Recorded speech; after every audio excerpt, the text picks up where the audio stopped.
करते हैं। आपने देखा होगा बहुत से फौजी आदमी पेंशन आते हैं, और आप में से काफी बैठे भी होंगे। कितने लोग ऐसे हैं जो फौज से पेंशन आए हुए हैं? चलो बहुत बढ़िया सर। आपने देखा होगा, भाई बजा रहे तो फिर ढंग में बजाओ यार।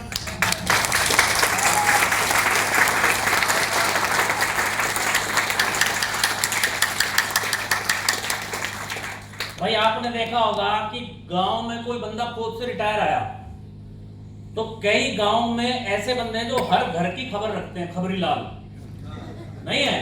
अब उनकी क्या है कि तिकड़मबाजी उसी चीज में लगने लग जाएगी, उस भाई साहब जी के पैसे कहीं ना कहीं ऐसे ले जाके इन्वेस्टमेंट करवाएंगे कि वो साल 1.5 साल में पूरा पैसा साफ होता है, नहीं होता? क्यों जी, है ना? और मैक्सिमम लोगों के साथ होता है। अब बिजनेस अगर हम करते हैं तो इन्वेस्टमेंट करनी पड़ेगी, नहीं करनी पड़ेगी? क्योंकि बोला जाता है कि अगर आपको 1 लाख रुपए महीने के कमाने हैं तो कम से कम 1 करोड़ रुपए का इन्वेस्टमेंट करना पड़ेगा। पड़ेगा नहीं पड़ेगा? अगर आपको 5 लाख रुपए कमाने हैं तो 5 करोड़ रुपए इन्वेस्ट करने पड़ेंगे। तो इन्वेस्टमेंट अगर हमारे पास करोड़ों रुपए होते तो शायद आज हम इस हॉल में नहीं बैठे होते। नहीं होते ना। इन्वेस्टमेंट के साथ साथ रिस्क है। आपने देखा होगा बहुत से बिजनेस अभी कोरोना काल के अंदर अच्छे बिजनेस जीरो हो गए साहब, जो महीने के 5-5, 10-10 लाख रुपए कमाया करते, साफ हो गया मामला, बर्बाद हो गए, रोड के ऊपर आ गए। तो रिस्क है या नहीं है? है नहीं रिस्क? और रिस्क भी छोटा मोटा नहीं है साहब। मैंने देखा है हमारे साथ काफी लोग ऐसे ज्वाइन हैं जो कई कंपनियों के मालिक रहे हैं। बोलते हैं कि सर पूरी रात नींद नहीं आती टेंशन की वजह से, क्योंकि पैसा इतना लगा हुआ, मार्केट से उठा इतना रखा है नहीं है? रिस्क है नहीं है? और यहां पे बंदा 15,000 की डीटी देते हुए काल का धकड़ करता है। क्यों जी? तो बिजनेस में रिस्क है नहीं है? और काफी जो बिजनेस हैं वो डूब कैसे जाते हैं? क्योंकि एक्सपीरियंस नहीं होता। एक्सपीरियंस चाहिए आपको किसी भी बिजनेस में। काम पैसा लगाना है, काम करना है, तो एक्सपीरियंस चाहिए नहीं चाहिए? भाई किसी भी फील्ड में अगर ये होटल वाले ने होटल खोला है तो इसको पहले एक्सपीरियंस होगा ही नहीं होगा? या कि किसी के कहने पे आके 200-400 करोड़ रुपए वैसे इन्वेस्ट कर दिए? एक्सपीरियंस चाहिए ना। बिना एक्सपीरियंस के कोई भी धंधा हो सकता है? नहीं हो सकता ना। अब इस पूरे हिंदुस्तान के अंदर जो जितने भी बिजनेसमैन हैं उसमें से 80-85% लोग किस कास्ट से बिलोंग करते हैं? बढ़िया ही ना। आज जितने भी टॉप पे बैठे हैं उसमें से ज्यादातर बाई कास्ट क्या है? बढ़िया है।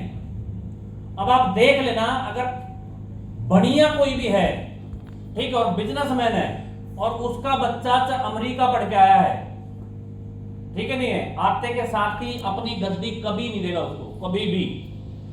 बोला बेटा अभी तक तो पढ़ाई करी कागजों की, अभी जाके कर ग्राउंड पर नॉलेज ले। 3 से 4 साल उसको बिल्कुल लेबर के बीच में रखता है, और उसके बाद में फिर अपनी सीट पर बैठाता, उससे पहले नहीं बैठाता। क्योंकि उसको पता है कि कागजों की नॉलेज में और ग्राउंड की नॉलेज में दिन रात और जमीन आसमान का फर्क है। ये हकीकत बात है या नहीं है? है या नहीं है? है ना?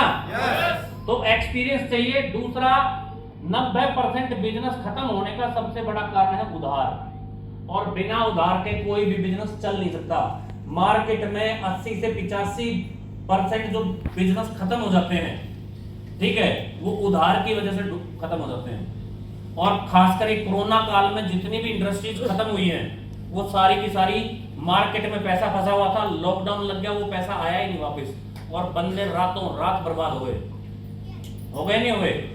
बहुत हुए। शायद हमारे को नहीं पता हो, पर मार्केट में बहुत से लोग बिजनेसमैन जो 5 लाख, 10 लाख, 15 लाख, 20 लाख रुपए कमा रहे थे, वो बिल्कुल जीरो हो गए।